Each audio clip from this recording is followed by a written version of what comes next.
Esta toma ya puede tomar. Toma 18.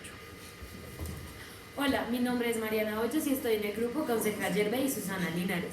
Hoy les vamos a presentar nuestro trabajo final de Historia de las Instituciones, que se titula La Corte Suprema ante el General Supremo.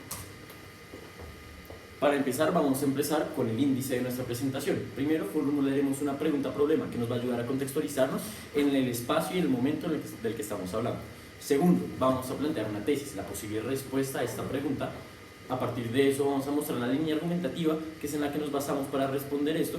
Y finalmente vamos a mostrar las fuentes secundarias y las primarias que nos ayudaron a darle una base a todo este trabajo.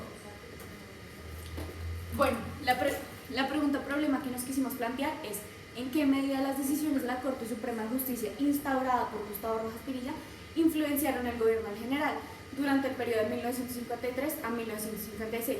Ahora bien, cabe hacer la salvedad de que queremos hablar de una de las cortes que estuvo, siendo esta en la que renuncian masivamente después del discurso de Cartagena del general, y en un segundo momento cuando vuelve a haber una renuncia masiva por parte de los magistrados después de la reforma propuesta a la creación de la Sala de Negocios Constitucionales. Bueno, ahora para la tesis queremos dividirla en dos momentos específicos en relación con la Corte Suprema de Justicia y el gobierno.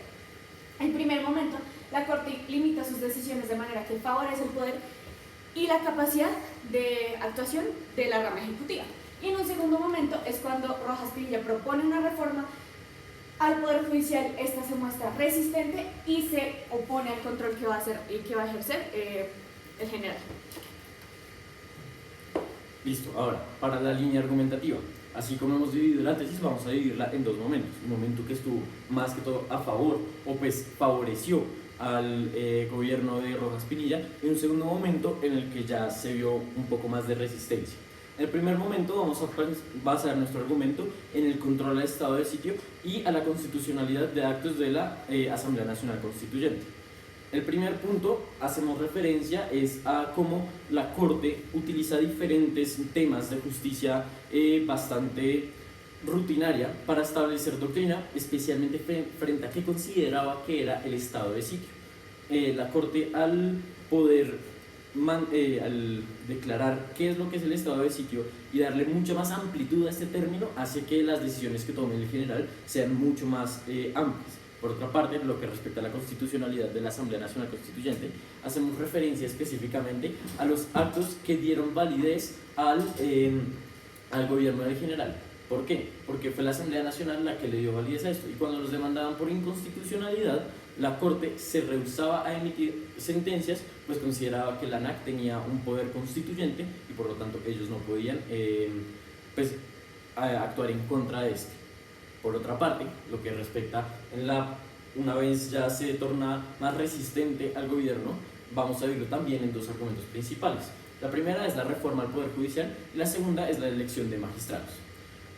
Con lo que hacemos referencia a la reforma al Poder Judicial es específicamente la creación de la Sala de Asuntos Constitucionales propuesta por el general Rojas Pinilla.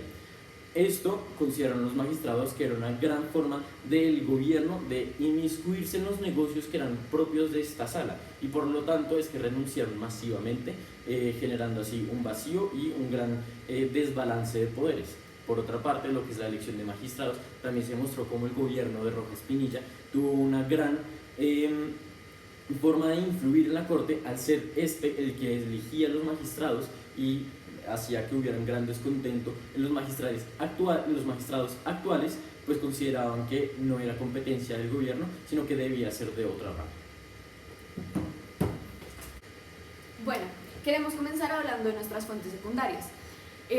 Logramos obtener una gran relatoría de distintas fuentes que apoyaban y que además escribían sobre el gobierno de Gustavo Rojas Pinilla. Sin embargo, cabe resaltar que la participación de Alberto Cajas, quien es de los pocos autores que narran específicamente sobre la relación que tuvo la rama judicial.